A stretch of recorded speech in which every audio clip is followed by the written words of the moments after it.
네, 정부가 야당 주도로 국회를 통과한 김건희 여사 특검법 등 3건의 쟁점 법안에 대해서 윤석열 대통령에게 거부권 행사를 건의했습니다. 위증교사 혐의로 재판에 넘겨진 이재명 대표의 1심 결심 공판도 진행되고 있는데요. 관련 내용 포함한 정치권 이슈들 정혁진 변호사, 강성필 더불어민주당 국민소통위원회 부위원장과 함께합니다. 어서 오십시오. 안녕하세요. 네, 어서 오십시오. 말씀드린 대로 오늘 오전에 정부가 김건희 여사 특검법, 해병대원 특검법, 그리고 지역화폐법에 대한 제2요구안을 의결을 했습니다. 윤석열 대통령의 거부권 행사가 임박했다, 이런 전망이 나오고 있는데 정혁진 변호사님, 윤석열 대통령이 거부권을 행사하는 것은 기정사실화된 내용으로 보이고 언제쯤 네네. 이 거부권 행사라고 보십니까? 일단은 국무회의가 화요일에 있잖아요. 네. 이제 국무회의를 거쳐서 거부권 행사할지 여부를 결정하는 것이 맞는 거기 때문에 국무회의 심의 사항이거든요. 네. 그러니까 제 생각에 오늘이 월요일이니까 내일 정도에는 거부권을 행사했다, 요구권을 행사했다라고 아마 이제 그 기사가 나오지 않을까, 그렇게 생각이 됩니다. 네, 내일쯤이면 윤석열 대통령이 거부권을 행사할 것으로 보인다, 이런 말씀이신데 강성필 부위원장께서 어떻게 보십니까? 네, 저희는 대통령께서 최소한 마지막 데드라인은 10월 4일이니까요. 만약에 10월 4일 날 거부권을 행사하신다면 저희는 바로 10월 5일 날 주말이라도 본회의를 열어서 여기에 대해서 제의에 대해서 표결을 할 건데요. 이게 미국에는 행정부라고 하고 저희 대한민국은 정부라는 말을 많이 씁니다. 그 이유가 뭐냐면 미국의 행정부는 법률 제출권이 없습니다. 대한민국 정부는 법률 제출권이 있는 거고요. 그렇기 때문에 미국은 법률 제출권이 없기 때문에, 정부가 법률 제출권이 없기 때문에 견제장치로서 대통령에게 거부권이 있는 거거든요. 네. 하지만 우리나라 같은 경우는 법률 제출권을 정부가 행사할 수 있기 때문에 그래서 거부권을 신중하게 써야 된다. 또 윤석열 대통령께서 과거 국정농단 특검팀의 팀장 하시고 나서 해설서를 그 팀에서 발행을 했는데요. 거기 보면 본인과 관련된 어떤 특검에 대해서는 대통령 본인은 추천을 해서는 안 된다라고까지 이런 말이 나온 정도이기 때문에 저는 대통령께서 제2요구권을 행사하시는 것이 조금 고민을 더 해보셔야 될 문제다, 이렇게 보여집니다. 네, 지금 강성필 부위원장이 얘기한 것처럼 민주당에서는 계속해서 대통령 본인과 가족에 대한 일을 거부권을 행사하는 것이 맞느냐, 이런 주장을 하고 있습니다. 이 부분에 대해서는 어떻게 생각하십니까? 그런데 민주당은 말도 안 되는 탄핵을 지금 계속 하거나 위협하고 있지 않습니까? 본인들이 그렇게 권한을 남용하는 것은 그건 타당한 것이고, 대통령 마찬가지로 헌법에 제의요구권 있어요. 그 국회에서 계속 이야기하는 게 우리한테는 탄핵권이 있다, 탄핵 소추권이 있다, 이렇게 이야기하는 것이나 대통령이 제2요구권이 있으니까 행사하겠다라고 하는 것이나 일반 국민들 눈에는 쌤쌤으로 보일 것이다. 만약에 민주당이 대통령에 대해서 압박하고 지금 강성필 부위원장 말씀하신 것처럼 어떻게 본인과 관련된 사안에서 이렇게 거부권 행사하느냐, 이런 비판이 정당화되려면 적어도 민주당이 탄핵하거나 아니면 입법하거나 그런 내용들이, 그 내용 자체가 국민들한테 어느 정도 이제 호응을 받을 수 있어야 되는데, 지금 민주당이 내세운 특검이나 그다음에 탄핵이나 이런 것들 중에 공감하는 국민이 얼마나 있겠습니까? 그러니까 이런 것들은 더 이상 비판할 수 있는 그런 무기가 되지 못할 것이다, 그렇게 생각이 됩니다. 네, 윤석열 대통령이 거부권을 행사한다면 민주당은 빠르면 이번 주 안에 거부권에 대한 재의결, 그러니까 법안들에 대한 재의결을 한다, 이런 방침입니다. 지금 민주당 얘기를 들어보니까 금요일 안 되면 토요일이라도 재의결을 하겠다, 본회의를 열어서, 이런 방침이던데 윤석열 대통령이 거부권을 만약 행사하게 된다면 행사하자마자 이렇게 빠른 시일 안에 민주당이 재의결을 하겠다, 이런 방침을 밝힌 배경은 뭐라고 봐야겠습니까? 이게 공직선거법에 대한 개입에 대한 이 문제도 특검도 있는 거거든요. 그러면 지난 총선이 4월 10일이었기 때문에 공직선거법에 관련해 가지고 공소시효가 6개월이니까 즉 10월 10일 안에 이 문제가 해결이 되어야 합니다. 그렇기 때문에 저희 민주당으로서는 10월 4일 날 온다고 하면, 국회로 다시 넘어온다고 하면 10일까지 해서 시간이 그리 많지가 않은 상황이기 때문에 저희가 신속하게 처리를 하려고 하고 있고요. 국민의힘에서는 민심을 어떻게 느끼는지 모르겠지만 저희 민주당이 느끼기에는 이 국민들께서 김건희 여사 특검법을 통과시켜야 한다라는 여론이 저희가 느꼈을 때는 최소한 반대 여론보다 2배는 넘는다고 저희는 생각을 하고 있거든요. 또 저희도 저희 야당만으로 이렇게 만든 특검법을 통과시키는 것보다는 저희도 여야가 이왕이면 합의를 해서 대통령께서 받아서 이 특검법이 통과되는 게 좋기 때문에 저희가 그동안 많이 설득을 했었고, 한동훈 대표도 전당대회 과정 속에서 본인이 산자추천 특검법에 대해서 관철시키겠다라고 했는데 지금 시간이 유야무야 흐르기만 하고 아무런 움직임이 없기 때문에 이 부분에 있어서 국민들께서 잘 판단해 주시리라 믿습니다. 네, 우원식 국회의장도 그렇고 민주당에서도 그렇고 선거법 공소시효가 다음 달 10일에 끝나기 때문에 그 전에 재표결을 하겠다 이런 얘기입니다. 어떻게 생각하십니까? 글쎄요, 뭐 선거법 공소시효하고 이걸 엮는 것이 무슨 의미가 있는지 그거는 모르겠는데 어찌됐든지 간에 지금 우리 국민들 계속 짜증나게 똑같은 루틴을 보고 있는 거 아니겠습니까? 민주당이 일방적으로 법을 제정하면 대통령은 거기에 대해서 거부권을 행사하고 그러면 재의결해가지고 폐기되고 이런 도돌이표 같은 일들을 언제까지 계속할 것인지 여기에 대한 돌파구는 제가 봤을 때 막 그 막대한 그 제1당인 네. 민주당에서 오히려 더 큰 책임을 느껴야 되는 것이 아닌가 싶습니다. 네, 국민의힘 추경호 원내대표는 윤석열 대통령이 거부권을 행사해서 국회로 이 법안들이 되돌아오면 이번에도 국민의힘이 똘똘 뭉쳐서 폐기시키겠다 이렇게 밝힌 바가 있습니다. 앞서서 방송사법 그리고 25만 원 지원법을 비롯해서 6개 법안이 국회로 되돌아왔을 때도 국민의힘이 단일 대우를 유지해서 이것을 폐기시켰다 이런 평가가 나오기도 했었는데 정혁기 변호사님, 아무래도 지금 윤석열 대통령과 여당 지도부 간의 만찬 회동 이후에 당정 갈등 얘기가 나오면서 만약 되돌아온다면 국회로 이것이 되돌아온다면 이번에도 단일 대우를 유지할 수 있을 것이냐 뭐 이런 목소리들이 계속해서 나옵니다. 그 부분은 어떻게 전망하십니까? 글쎄요, 그거는 그거고 이거는 이거일 수밖에 없는 것이 네. 만약에 대통령의 거부권이 무력화된다. 그렇게 되면은 레임덕이 시작된 것과 마찬가지일 거라고요. 그러니까 그 여당 의원들 중에서도 일부 법안의 일부 내용에 대해서는 민주당의 그 의견에 동조하는 사람이 혹시 있을 수 있을지 모르겠는데 지금 대통령 임기 절반밖에 안 지났거든요. 그런데 지금 같은 상황에서 더군다나 192석 어마어마한 그 야당의 그러한 모습 속에서 여기에서 만약에 이제 그 거부권이 무력화된다. 그러면 국정 운영할 수 있는 그런 방법을 찾기가 어려울 것이다. 일단은 그런 생각이 들고요.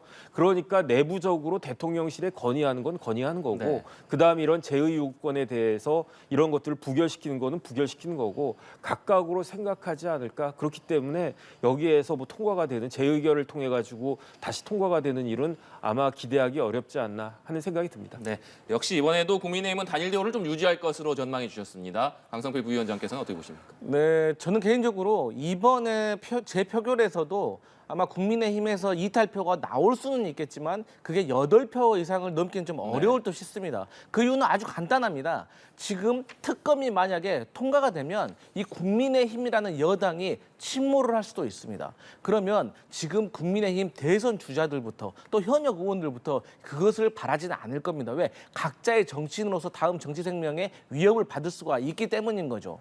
하지만 이번 국정감사에서 김건희 여사와 관련된 공천 개입과 관련해서 이번에 내부 고발자가 나와서 면책특권 안에서 지금 내부 고발 증언이 이루어질 걸로 보여집니다. 만약에 이 과정 속에서 뭐 김건희 여사의 음성과 같은 녹취록과 같은 누가 보아도 객관적으로 공천 개입이 있었구나라는 어떤 정황이 드러난다면 그때는 어떻게 국민의힘 현역 의원들도 마음을 돌릴 수가 있겠지만 아직까지는 그 정도의 상황은 아닌 것으로 보여집니다. 네, 이 내용도 짚어보겠습니다.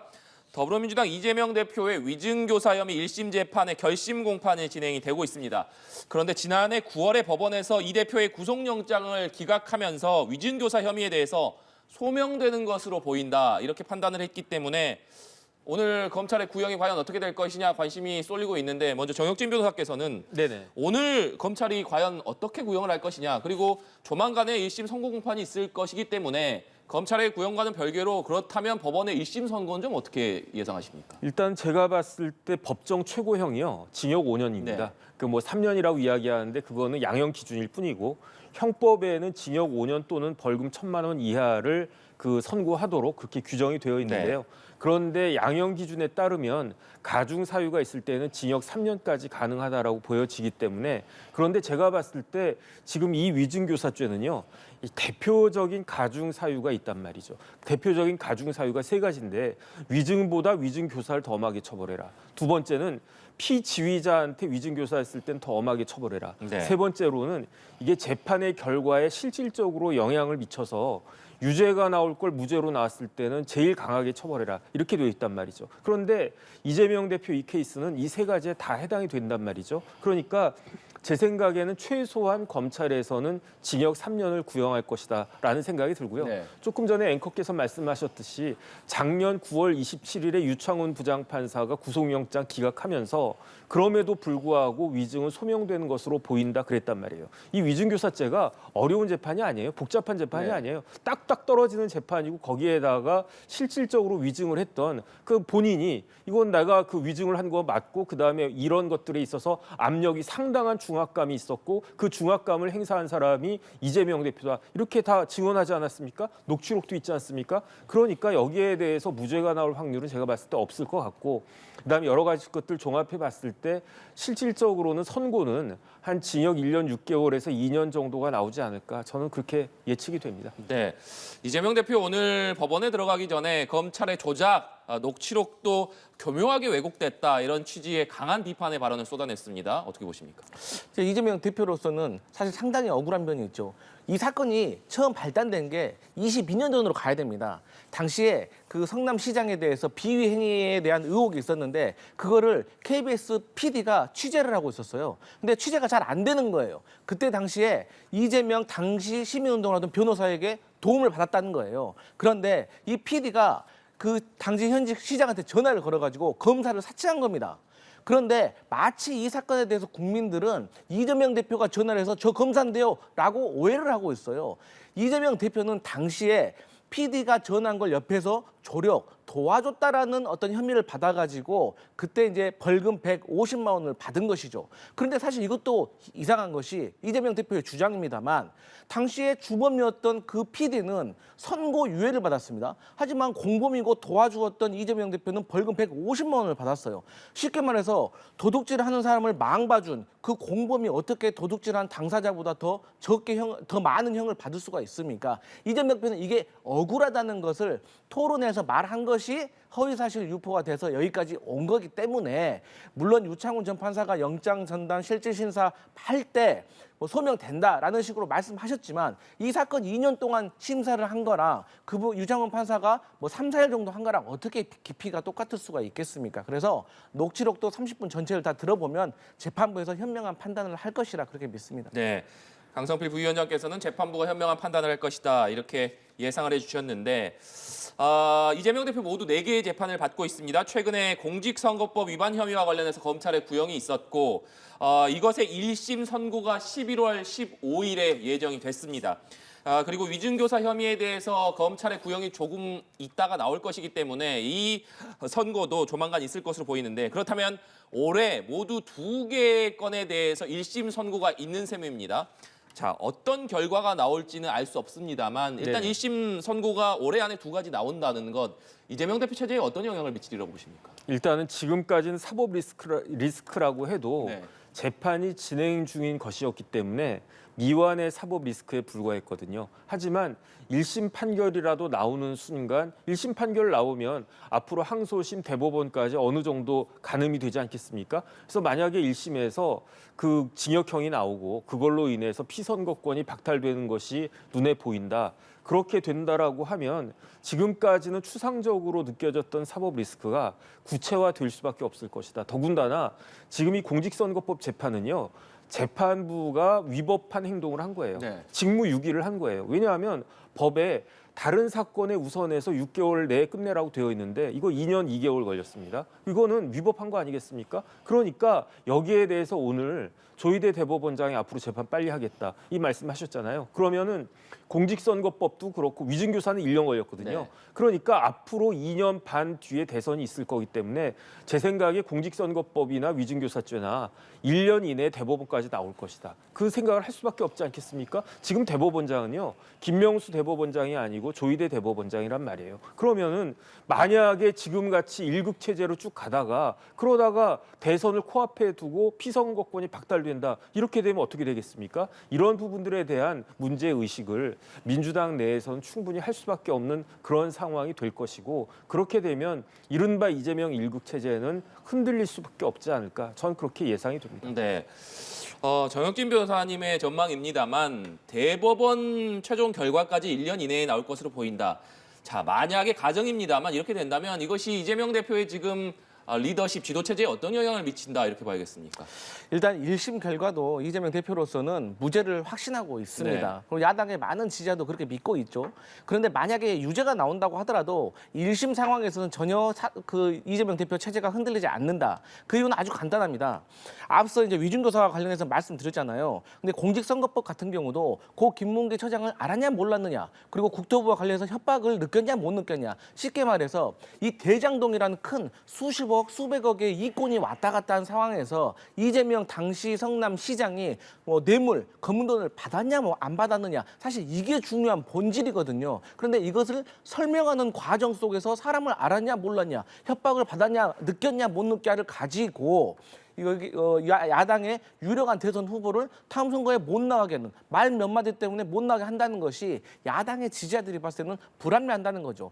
50억의 어떤 30대 국민의힘 국회의원 아들 30대에게 50억의 퇴직금이 갈 정도로 큰 사건이었어요. 그러니까 이재명 대표도 여기에 대해서 뇌물을 받았냐 안 받느냐 이런 것들이 중요한 거지, 말 한마디가 중요한 것이 아니라고 야당의 지지자들은 느끼기 때문에 아무래도 어떤 리스크는 없을 것이다 이렇게 보여집니다. 네.